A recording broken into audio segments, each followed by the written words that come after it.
Ayan guys, oh. Yan, lesson learned. Yung mga matitigas ang ulo, yan, wag na magsusuot ng singsing.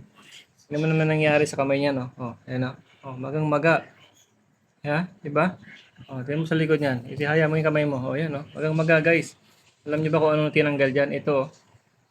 Yan, ito ang tinanggal diyan. Grabe, no? Nagsuot ba naman ng ganito, eh? Oh, stainless na ganito.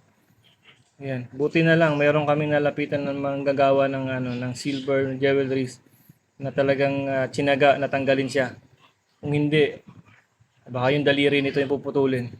Yun lang guys, oh. Yung video kasunod kung paano yan nangyari.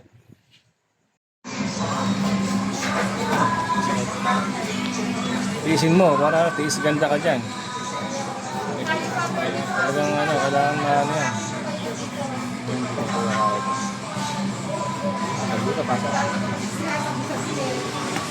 Pasok ka doon. So yun guys, ginawa na namin lahat dito guys.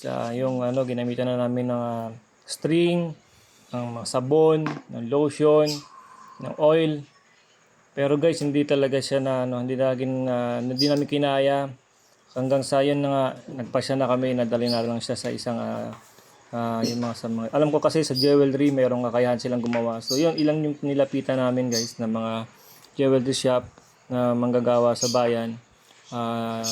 Suddenly guys, hindi kami na-accommodate kasi hindi raw kaya dahil swollen na masyado yung kamay ng bata. So sobrang namagana kasi siya dahil nga ginawa rin naman ng paraan para matanggal na namin dahil actually lumipas na isang buong araw, gabi na tinatry namin siyang tanggalin. So nag-YouTube na kami para magawa ng parang kasi yun nga hindi na nga niya matanggal, although naipasok naman niya. Kaya lang nung tumagal na nga is parang umalsa yung laman niya sa may bungad. Kaya yun, hanggang sa pinilit namin tanggalin, magana ng gusto. Ayan, dinala namin siya dito. Yung shout out sa'yo, Kuya Ariel Jewelry. So siya yung nagsabi na pwede naman kasi nga yung singsing is hindi naman siya yung gold or silver. Stainless to guys, so medyo makapal. At sabi nga ng mga ibang nilapitan namin na jewelry shop, yan guys, so napapansin nyo, so nasasaktan din talaga siya. Yan, so matagal nitong ginawa, mga almost 1 hour mahigit. So yun, medyo nahilo-hilo na nga siya dyan. Ayan guys, so ginamitan na nga rin ni Kuya Ariel ng yung parang inipit, yung singsing, kundi naman yung daliri. Kasi nga medyo nahirapan. At hindi nga pala basta-basta guys yung pwedeng pang putol na ginamit yan dyan. Diamond pala yon. So actually, yun lang talaga siningil din sa akin ni Kuya. So sobrang bait din. At yun lang pero syempre nakakaya naman dahil nakita ko naman yung hirap, paano niya ginawa, paano niya tsinaga tanggalin yung singsing na sinabi niya nga nung una na mahihirapan daw at matagal daw tanggalin. So syempre ako naman as father, yun, nag-agree na ako na sige, basta magawa lang ng paraan, matanggal lang yung singsing na yan. Yun guys, so sobrang tagal po niyan. Yan na nga, feeling ko alam bumutla na yung bata dyan. So yun, medyo ginamitan niya ni Kuya ng dyan at medyo dumulas pa nga yan dyan guys. Ayan guys, kinabahan talaga ako dyan guys. Kala ko naman nasugatan na siya, nasugatan ni anak ko dyan. Pero hawa ng Diyos, hindi naman. Lang pala, nag-slide lang yung niya, parang kikid. Dahil nga tigas ng stainless, parang hindi niya magawa ng yung parang kanal.